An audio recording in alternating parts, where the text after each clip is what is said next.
And they also teach kids how to communicate so that you can put up boundaries. They teach ways to be safe. They do a fabulous job. The trouble is that they do it outside the context of any meaning whatsoever. Mary Pritchard, who attends our 8:30 service, usually is become the principal of a middle school up in Nevada. She's overwhelmed by the issues that face these kids, and how are they going to get meaning into their lives if she can't even say the word God? A society devoid of meaning is what Paul is worried about here.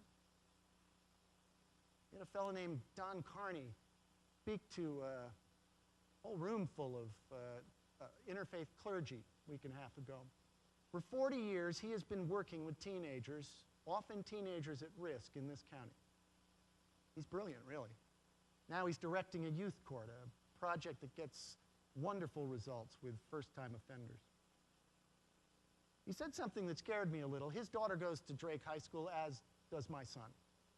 He said 50% of the children in that school are actively using drugs and alcohol. Now, I'm not naive, because I would have been one of the 50%. But I asked my son, because I don't think he is, Matthew, do you think 50% of the school is actively engaged in the use of drugs and alcohol? And Matthew said to me, 50%? That's a little high. A little high. We can tell our kids not to take drugs. We can tell our kids not to drink or to drink responsibly. But unless our children have something like meaning bubbling up within them, they're not going to know what to do. Paul is worried about a world without meaning because it devolves, it falls apart. You end up where, they're filled with wickedness, evil, covetousness, malice, envy, murder, strife, deceit, craftiness, gossip, all those things. Society devolves when it has no meaning. That's what Paul's interested in here. We live in a society where HBO creates a series where the hero is a murderous thug. Gosh, that's great. AMC creates a series, Mad Men, where misogynists are the heroes.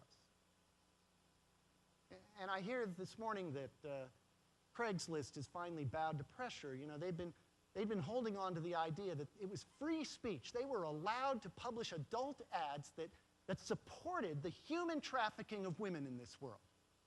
Okay, maybe it is free speech, but they ought to know better. They finally closed it down for who knows how long. This is the society we're living in, and the Presbyterian Church takes 3.5 days to rebuke Janie Spahr? I'm ticked off, and I'm worried. I mean, really, full of envy, murder, strife, deceit, foolish, faithless, heartless, ruthless. You know her. Does this sound like Janie? Does that sound like Annie Petker? Paul was not talking about them.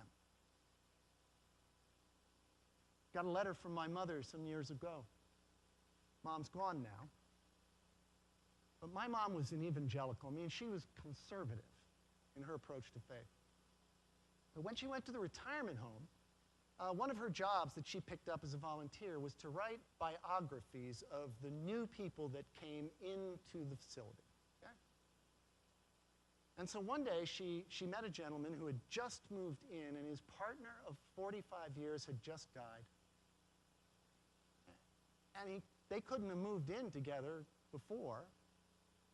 But Mom talked to him for a long while, talked to him about his faith, their activity in a church where they were so committed to the same kind of faith that Mom was. And she wrote to me about this passage. She says, I don't know what the Apostle Paul was talking about in that passage, but it sure wasn't this man. I think that's how we have to handle it. It is, after all, a conversation that we have with the Scriptures, with open hearts, changed by the Spirit of God. We worry about a society devolving. Not devolving because people want to express their committed love to one another. On Tuesday night, the session voted unanimously to act on the changes we've thought about making in worship services, whether Sunday school should change, whether we should make our Knowles Hall give a much better first impression. They listened very carefully over the summer to all of you. And they decided unanimously not to make any changes in worship or any changes in the way we have Sunday school, the Sunday school time. They did vote to renovate so that we could give a better first impression, and you'll be delighted to know they included renovating the bathrooms.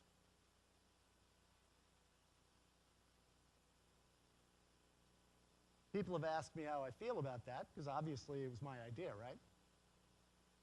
I'm fine with it. At one level, we don't have to do that.